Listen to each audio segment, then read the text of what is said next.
ang paligid. Gabi walang bituin, pero sa puso ko may apoy na di kayang patayin.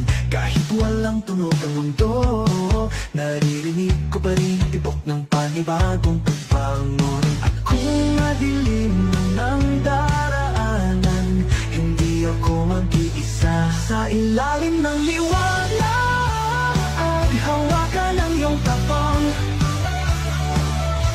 Di man kita makita, alam kong nandyan ka lang. Tayo ang apoy sa gitna ng ulan, sumisigaw sa katahimikan. Hindi pa tapos ang laban. Lumuha man ng langit, tuloy ang bawat hapang. Natututong umiti kahit sa gitna ng bagyong walang pangalan. Pagod na ang mundo, pero di tayo susuko. May sina pa rin sa bawat